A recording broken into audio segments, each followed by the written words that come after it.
Hello, everyone. I'm Dominique Johnson-Lindsay, and welcome to the Active Listener Podcast by Lightspeed. For the past 3 decades, Lightspeed has journeyed with educators and tech experts across school districts. With our Active Listener Podcast, we are bringing the stories and experiences of our customers, education experts, and our own team members on how listening is foundational to education. Tune in as we amplify these vital voices and understand more about the people shaping the future of education. We hope every podcast listen will be a learning opportunity with Active Listener. Hi, Stephanie. Thank you so much for joining us today. So before we get into all of the goodness about instructional audio, technology, all of that stuff, can you please let our audience know just who you are and your background? Yes, my name is Dr. Stephanie Meyer. I have been an educational audiologist for 27 of my 28 years as an audiologist. And the last 3 have been with Rio Rancho Public Schools. I know you have a lot of experience to bring to this conversation today, especially as it relates to audiology, which is one of our favorite things to talk about. So for the first question I wanted to ask you, what are some key initiatives and technologies within your current district that you encourage and support, use to support student engagement and voice? Well, I really, really love that when I came to Rio Rancho Public Schools, they had invested time and money into instructional sound systems. And so all of the newer schools were being built with them already installed, ceiling mounted, which was phenomenal. And then also they had, they probably each school has between 20 to 100 portable units. And so that was just a dream come true as an audiologist who came from a district that was 5 times the size and had maybe 50 total. So, and so we were just I loved that this district was committed to having a sound more accessible to students in the learning process. And I have motivated for them to continue that. And I've had conversations with them about how do we keep this going, and then also getting teachers to use it and being sold on that too. And every year I'm like, this is my soapbox, and I think I'll find another soapbox, and I'm like, I just don't. I love this one so much. It's so important. Yes, I love that. And so you brought up something really important, which is adoption of technology. The technologies that go into schools are only as good as, the people that are actually utilizing them. So a question that comes up is, what do you tell teachers, or what helps you the most as far as getting people to adopt new technologies and, utilize what's in their classrooms?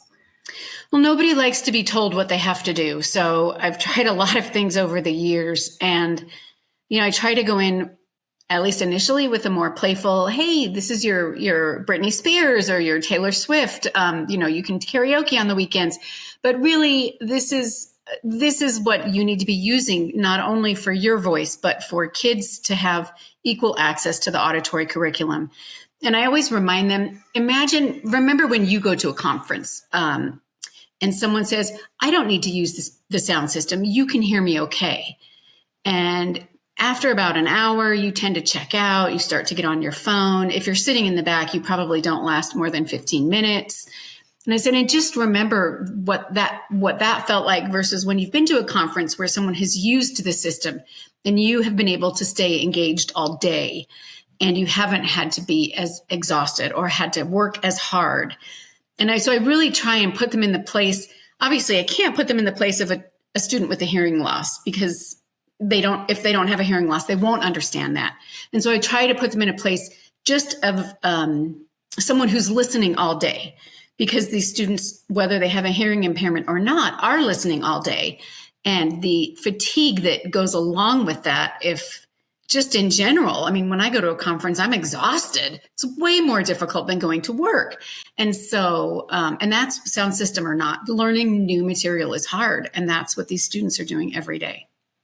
Absolutely. And I think, those are just some of the things that we really don't think about. But for the little learners, it is much harder than it even is for us on a day-to-day basis to just constantly be learning new material and struggling to make it all make sense because of the auditory challenges. So that's definitely key. As far as barriers, we know there are so many barriers that students face in the learning environment related to hearing. So can you kind of talk about those specifically? Like, what do you see the most when it comes to listening and understanding teachers' instructions? Like, what barriers or challenges they face? Certainly the listening and the fatigue is a huge barrier. The newer classrooms, I feel like, well, definitely the ANSI standards and reverberation are watching that, but it seems like a lot of the newer design for classrooms is very clean and very reverberant and just not as acoustically. I think people designed things that way and then realized, oh, this is not meeting ANSI standards. We need to do some work here. And it's actually interesting. My husband's doing some work for a sound engineer who builds schools. And he's like, I can do the salesman stuff, but I don't have the math skills to do the numbers behind the reverberation and all that. And so that's my husband's job, who's been in IT for 30 years and has never done audiology. But now suddenly he's kind of knows my language a little bit, and it's pretty funny. I'm like, oh, the standards are tightening up. And he's like, don't tell me that. Because it makes his job harder trying to sell these things to the districts. But it's just so important. Again, like new vocabulary is so hard for kids. Teachers, there's been a shortage of teachers in New Mexico, and I'm sure across the nation. And we've been, in a sense, lucky enough to get at least bodies and teachers who care to come in from overseas, but a lot of them have very thick accents. And that makes it very difficult for many students who also come into New Mexico with English is not their first language. So they already are probably bilingual. And now they're learning in a dialect that is not either of the two that they already know. And I feel like that can be really, really difficult for students and just nearly impossible for a student who has a hearing loss. That makes a lot of sense, especially, English language learners represent, so much more of the population today than, ever before. And so I think accommodating them is sometimes challenging to just think through the logistics of it all. So I'm so glad to know that, instructional audio is kind of on the forefront of trying to help that situation, just because we already know they face lots of other challenges, like not related to that at all. So. Right. And having been masked for, a year and a half, thank goodness those are coming off again a little bit. I mean, I never tell a teacher they can't use one, but and so, again, the instructional audio helps overcome that barrier, which some teachers need to have one on for one reason or another. And at least I feel like with instructional audio, those students are still able to hear the teacher. So that brings up a really good point, though, and that is whether it's kind of led from the teacher's perspective or led from the student's perspective. How do you recommend that people advocate to get instructional audio in their classroom or their district as a whole? It is hard to get admin on board. I mean, we, being at APS, Albuquerque Public Schools, for 24 years, we just never got admin on board for, we're like, new buildings are being built all the time. Why isn't this happening? And I don't know why, but we weren't able to do that. And I feel so blessed to have come to a district that already gets it. So I do also some contracting on some of the days I'm not at Rio Rancho Public Schools. And those districts have been better. It's almost like they really have no one to help with their audiology needs at all. So anything I suggest, they're like, absolutely, we will order whatever you need. And it's just such a blessing to be trusted for my expertise and my years doing this, because I get more passionate about it, like I said, every year, and just really feel like, again, I tell it to them. Do you want to go to what I try to do is invite people to a meeting in a loud, noisy place like a cafeteria or some big room. And then I start the meeting with no speaker system. And I'm talking to them as I normally do. And they say, I can't hear you very well. I kind of make that on purpose. And I'm struggling. And I say, well, it's okay. I talk pretty loud, it'll be fine. And then after about 10 minutes, or if it really looks like they're struggling, I turn the system on and I'm like, look at how much of a difference this makes. And that's when I get that aha moment is by starting with it off and then turning it on, as opposed to the reverse. And I think they're kind of like, oh, wow, that was really difficult. And now we're here and we're with you and we can hear you and we can see you and we're engaged. But even just getting the time with the districts can be difficult. And I would just say, just keep at it.